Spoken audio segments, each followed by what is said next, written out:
The marble lobby of the Grand Horizon Hotel was supposed to be quiet that night, but the silence cracked under one sentence, sharp, humiliating, final. "That's right, get him out."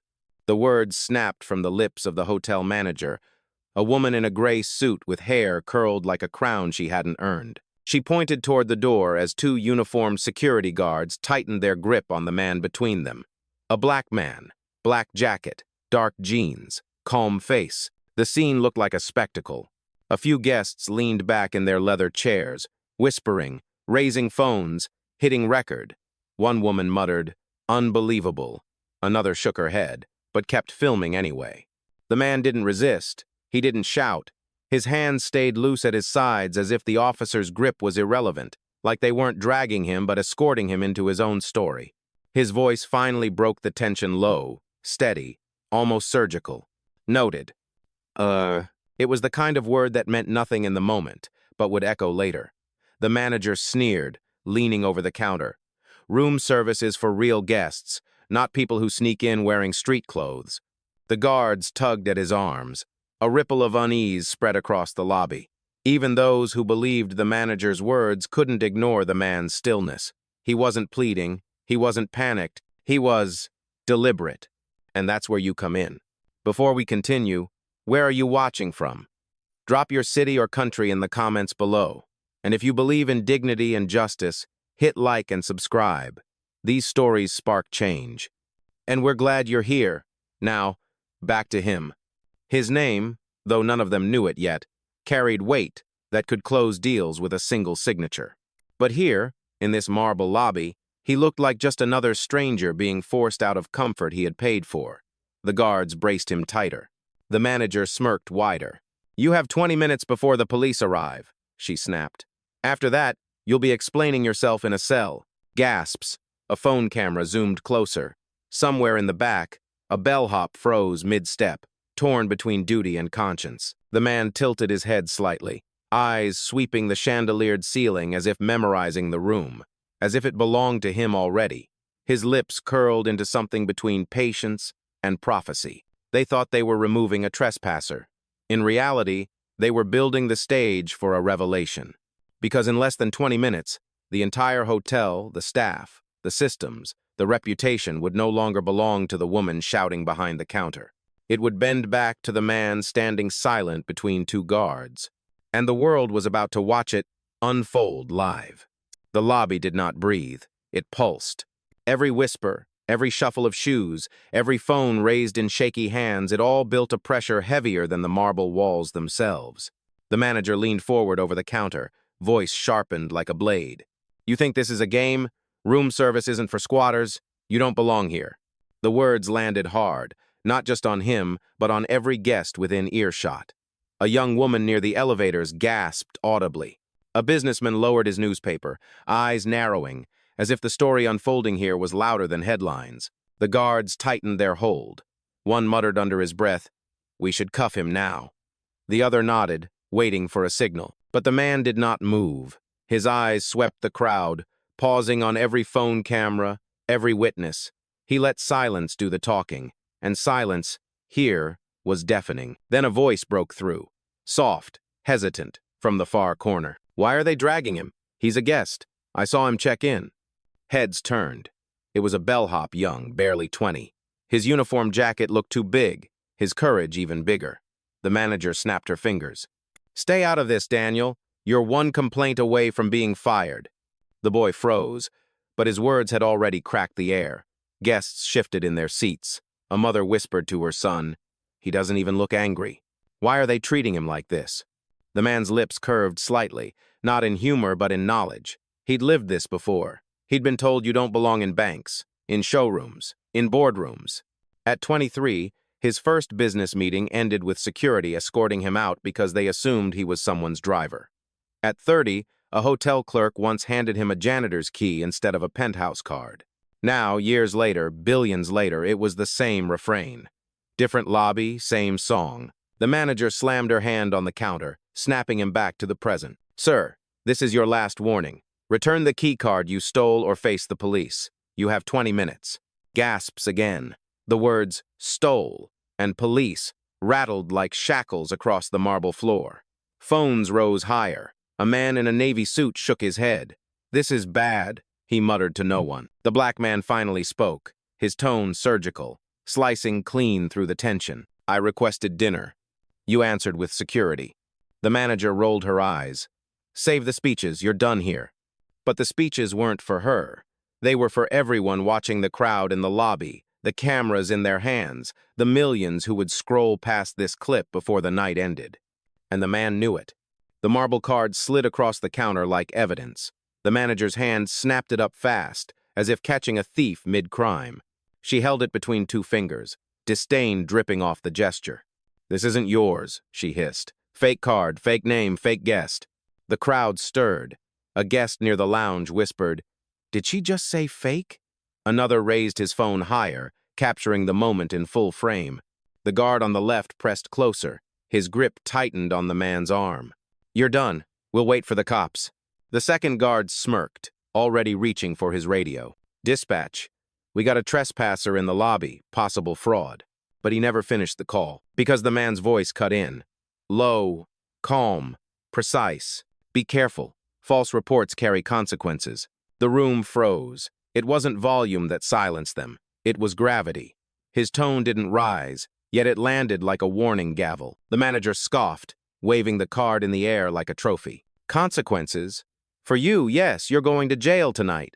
She turned to the guards. "Escort him outside. Let the police deal with him."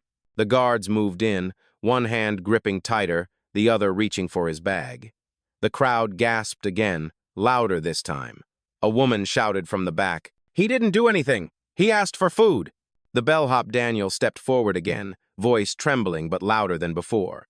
"His name is on the guest list. I saw it this morning." The manager snapped her head toward him, eyes sharp as glass. "One more word and you're unemployed." Daniel's mouth clamped shut, but his eyes didn't. They burned, silent witness. The man stayed still, anchored, silent as stone. Only his gaze moved, sweeping across the crowd, across the cameras now multiplying like mirrors of truth. Then, with deliberate care, he spoke again. "You called me a thief. You took my card. And you're calling the police." The words were slow, each syllable measured, almost clinical. "Yet I haven't raised my voice. I haven't moved an inch. I simply asked for dinner." The lobby was no longer quiet. Murmurs swelled like a tide. Phones angled higher. A teenager whispered to her mother, "He's not even resisting." The manager slammed the card down on the counter. "You don't belong in this suite, and you don't belong in this hotel." That sentence was the spark. The air itself shifted, heavy, charged, like the second before thunder cracked. And in that moment, while the guards stood ready to drag him through the glass doors, the black man's stillness wasn't weakness. It was strategy, because the storm wasn't outside. It was already in the room. The manager's words still hung in the air. "You don't belong in this hotel." A sentence meant to end him. Instead, it triggered something else. The man lifted his head slowly, his eyes locked on the chandelier above, then back to the crowd. Calm, centered, unmoved. He reached into his jacket pocket, not fast, not defensive, controlled. A phone slid into his hand. The guard stiffened, mistaking the motion for resistance. "Relax," he said evenly. "It's just a call." The words cut sharper than any struggle could. The guards hesitated, glancing at each other. The man pressed one button. The line clicked open. A woman's voice answered, instantly efficient, composed. "Protocol?" "Yes," he replied.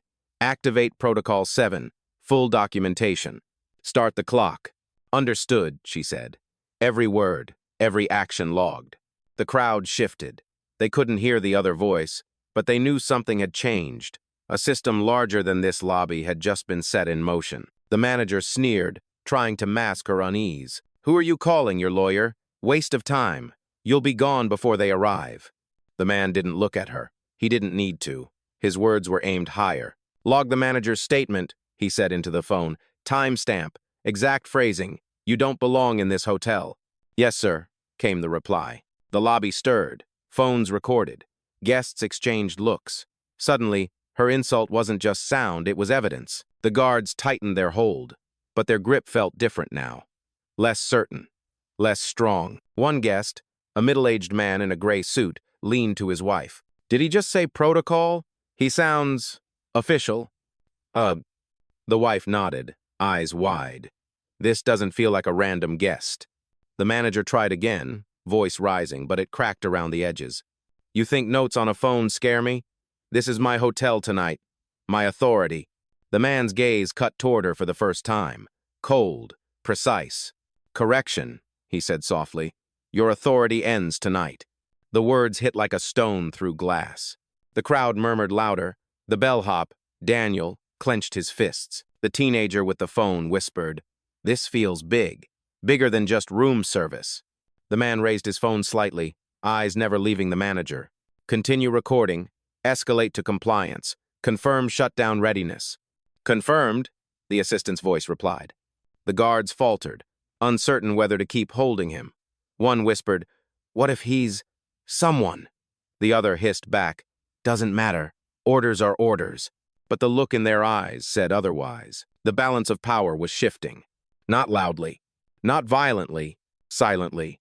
And the silence was cutting deeper than any shout could. The air in the lobby wasn't just tense anymore. It was shifting, turning. The bellhop Daniel stood frozen, chest heaving, eyes flicking between the man and the manager. His lips trembled as if fighting with silence. Then, with one breath, he broke it. "He's right," Daniel said. His voice cracked but carried. "I saw his name this morning. He checked in. Executive suite, room 1702. A ripple cut through the crowd. Phones caught every syllable.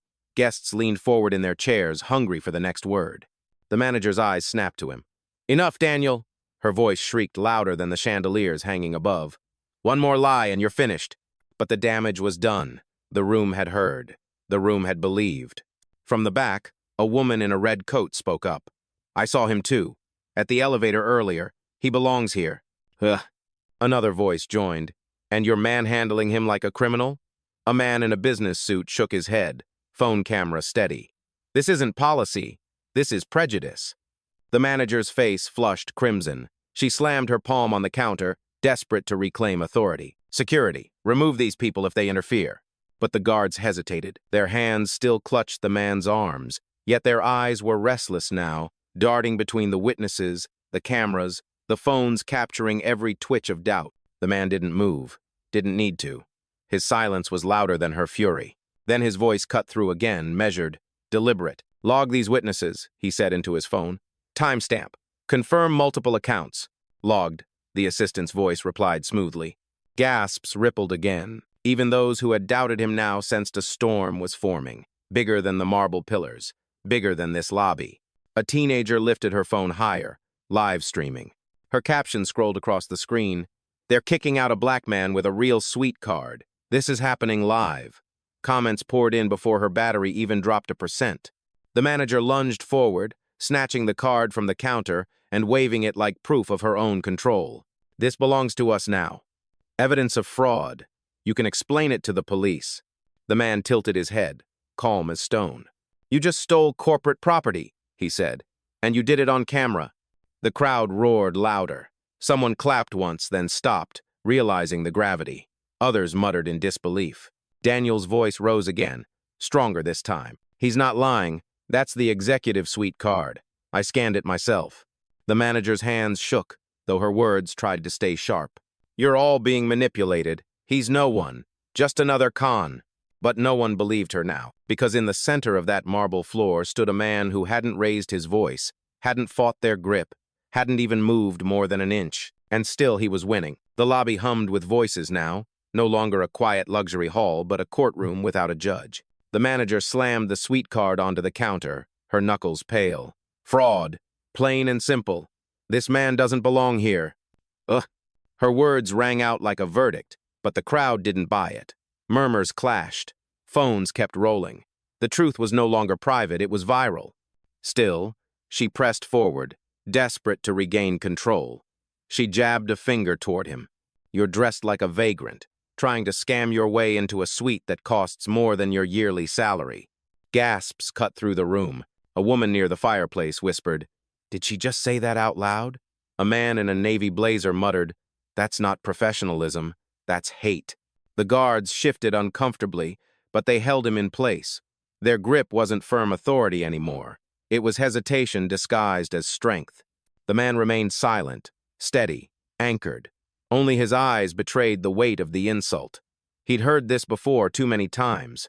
The sting wasn't new, but tonight it would not end the same. The manager snapped at her assistant, a young clerk with trembling hands. "Call the police. Tell them we've got a fraud in the lobby. High risk." The clerk froze, phone in hand. He glanced at the crowd, at the cameras, at the man's calm face. His lips parted as if to refuse. "Now!" she barked. The word cracked like a whip. The clerk dialed, his voice quivering. "Yes, dispatch? This is Horizon Grand. We have a trespasser, possible stolen keycard request, immediate response." The words echoed across the lobby like shackles thrown into place. Guests reacted instantly. A woman stood up, furious. "You can't call the cops on him for ordering dinner." Another voice joined. "We've all watched this. He hasn't done a thing wrong." But the manager smiled now, a smile sharp with arrogance. "Keep filming. It won't matter. The police will handle this in minutes." The man finally raised his phone again, his voice even, deliberate. "Log this call. Exact words. Trespasser, stolen key card, request immediate response." "Logged," his assistant replied. The crowd gasped. Every false phrase was now evidence, time-stamped, preserved. The manager's smirk faltered for the first time. One of the guards muttered under his breath, "This doesn't feel right." The other snapped back. "Orders. Just follow orders." But his grip loosened anyway. The bellhop Daniel stepped closer, voice trembling but clear.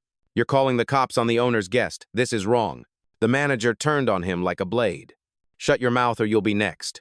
But Daniel didn't back down. Not this time. His voice rose louder. "No, everyone here sees what's happening. This isn't policy. It's prejudice." The crowd stirred, clapping once, twice, then more. Phones tilted higher, live stream comments exploding. The man didn't smile, didn't flinch. His voice remained calm, surgical. "You've escalated this to law enforcement. That means every lie you've spoken is now a matter of record." The manager's eyes narrowed. Her voice dropped to a hiss. "You think silence makes you powerful. You'll be in handcuffs before the hour is out." But the hour wasn't hers anymore. It was his. The glass doors hissed open. Red and blue flickered against the marble floor as two officers stepped inside. The lobby, once hushed, erupted into chaos, whispers rising, phones tilting higher, guests standing just to see. The manager straightened her blazer, relief flashing across her face like victory. "Officers, thank God you're here," she called out, loud enough for every camera to catch. "This man is trespassing. He stole a key card to one of our premium suites." The accusations sliced the air. The guards tightened their hold, one jerking the man's arm so hard a gasp shot through the crowd. A woman clapped a hand over her mouth. Someone shouted, "That's assault!" But the man didn't fight back. He stood rooted, shoulders squared, eyes locked on the officers approaching. One officer gestured toward the card on the counter. "This, the evidence?" "Yes," the manager snapped. "He's been parading around pretending to be a guest. We caught him before he scammed anyone." The officer reached for the card. His hand hesitated an inch above it. The murmurs of the crowd reached him. "Check the system," a guest shouted. "He booked that suite," another yelled. "Look at the cameras." The officer's brow furrowed, suspicion tugging at his certainty, but the manager doubled down. "Do not listen to them. They're just bystanders. He's a fraud. Remove him." The guard yanked again at the man's arm, pulling him forward. His shoes scraped the marble, but his stance didn't break. His voice, low and precise, cut through the frenzy. "Log this moment. Physical force applied without cause. Add officer presence to the record." "Logged," the assistant's voice replied instantly. The crowd gasped louder. The teenager live streaming whispered into her mic, "He's documenting everything, every word." Comments exploded on her screen. "This is insane. He's too calm. Who is he?" The manager slammed a hand against the counter, desperate.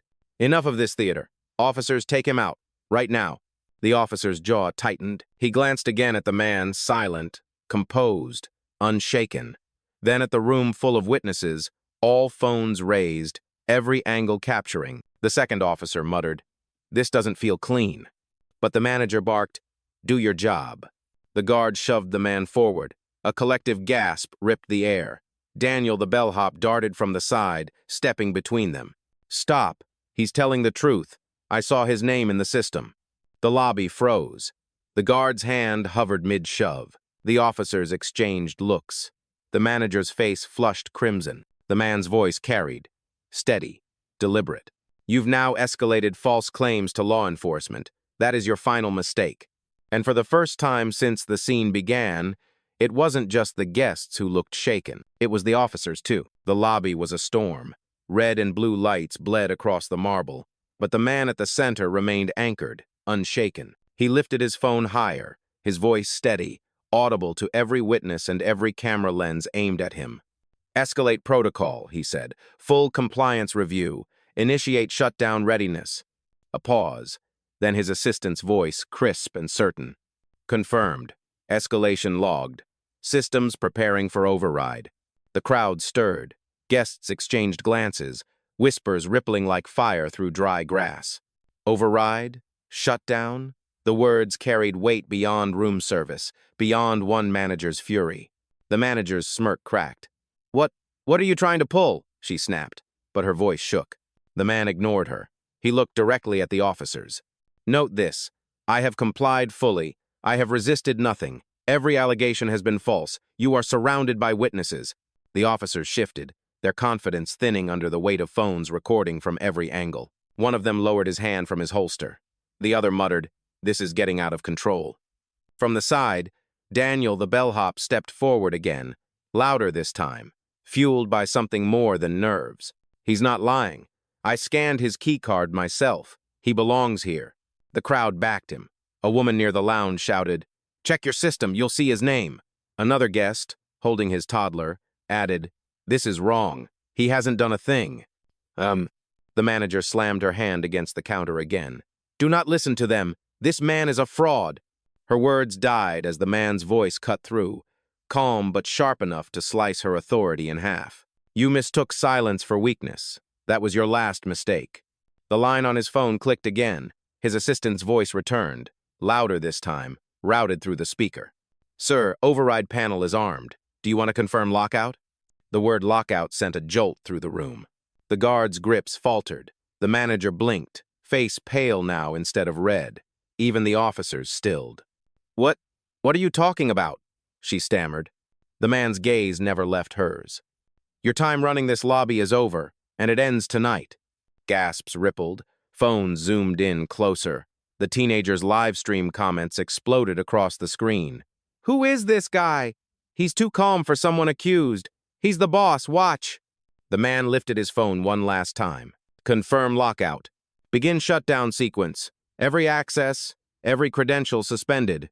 "Confirmed," his assistant replied. "Executing now." The crowd erupted. A clerk dropped his pen. Daniel's mouth fell open. The guards loosened their grip completely. Even the officers looked rattled, caught between authority and the dawning realization that they weren't in control. And in the center of it all, the man didn't raise his voice. He didn't need to, because power, when real, doesn't shout. It moves the ground beneath your feet. The marble lobby held its breath.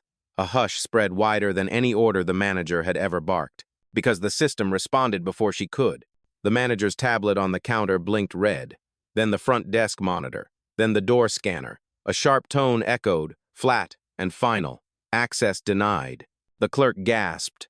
His badge light flickered, then went dark. He tapped it again and again. Nothing. The guards glanced at their radios.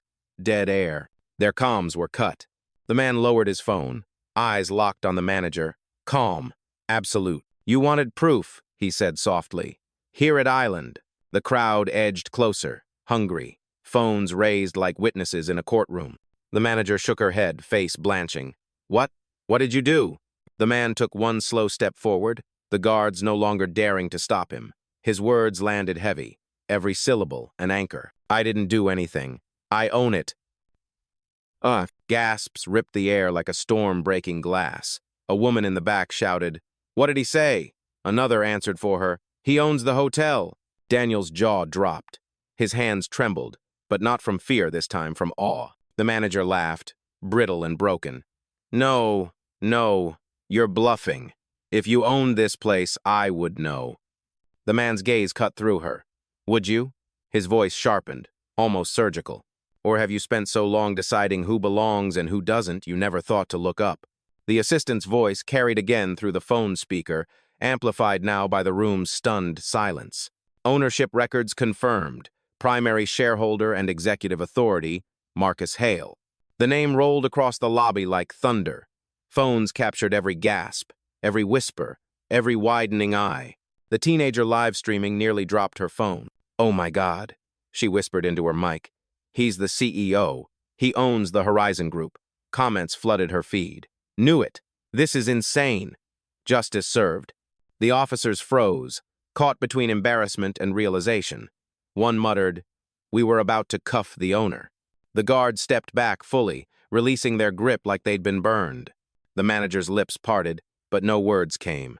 Her authority dissolved into the marble beneath her heels. The man Marcus Hale looked around the lobby slowly, eyes sweeping the witnesses, the phones, the fear etched into the faces of those who had tried to erase him. "You told me I don't belong," he said, voice steady as stone. "But this hotel, every brick, every chandelier, every key card belongs to me." And in that moment, the marble lobby wasn't just a lobby anymore. It was a stage, and the truth had just stolen the spotlight. The lobby erupted not with order, but with collapse. The moment Marcus Hale's name echoed through the speakers, the balance of the room shattered. The clerk dropped his pen. His tablet went black in his hands, the login screen flashing a single line. Access revoked. He tried again, fingers trembling, but the system no longer recognized him. One of the guards stepped back, eyes wide. "Wait, he's serious? He really owns this place?" His partner didn't answer. His radio was still dead, his badge still flashing red. He unclipped it slowly, as if it had betrayed him. The manager's face drained of color. She looked at the monitors, at the desk system rebooting with Hale's credentials, and finally at him standing tall, steady, unshaken. This is impossible," she stammered. "No one told us." Her words crumbled under the sound of the crowd. Guests were no longer whispering. They were speaking openly, boldly. "I knew it," someone shouted. "They tried to throw out the owner of the hotel," another said, shaking their head. Phones turned from Marcus to the staff, catching every pale face, every nervous glance. Daniel the bellhop stood straighter than he had all night. His voice carried with a mix of awe and vindication. "You lied," he said to the manager, hands trembling but steady with conviction. "You called him a fraud. You tried to humiliate him in front of everyone. And he's the one who signs your checks." Gasps and nods spread through the lobby. The manager opened her mouth, but no defense came. Her authority had bled out the moment the lights on her badge turned red. The officers shifted uncomfortably, caught in the glare of dozens of phones recording them. One officer muttered, "We were about to arrest the CEO of the chain." His partner whispered back, "This is career-ending."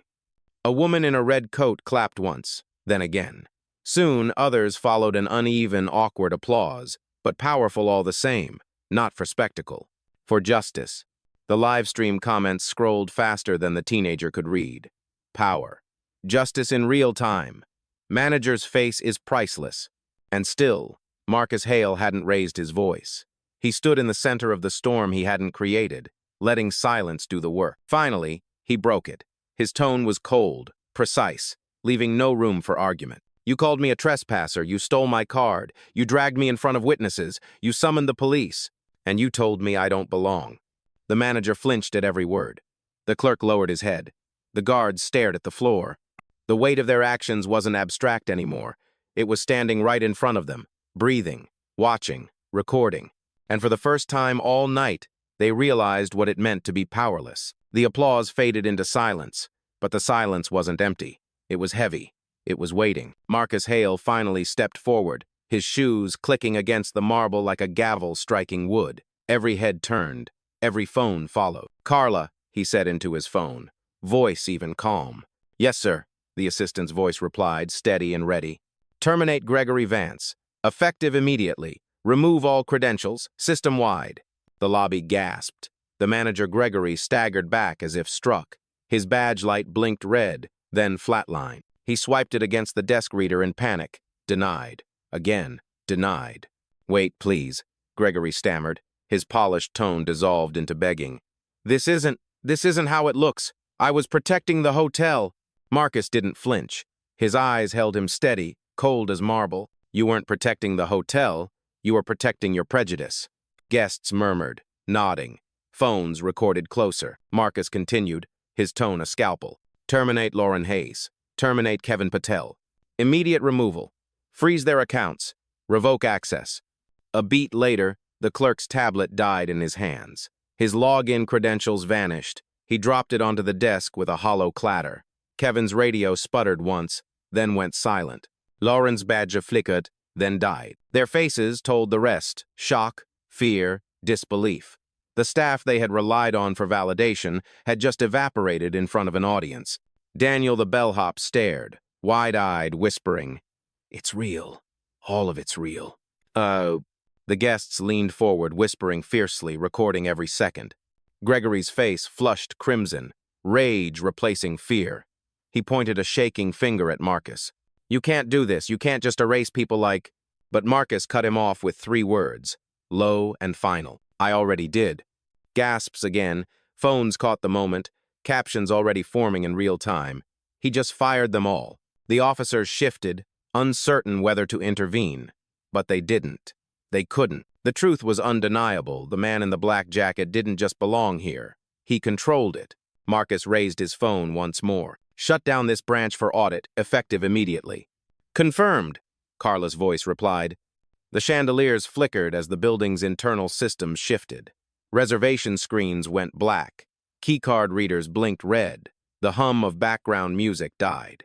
The Grand Horizon wasn't a hotel anymore. It was a crime scene. And the man at its center wasn't a guest. He was the judge. The chandeliers no longer glowed. The lobby screens no longer welcomed guests.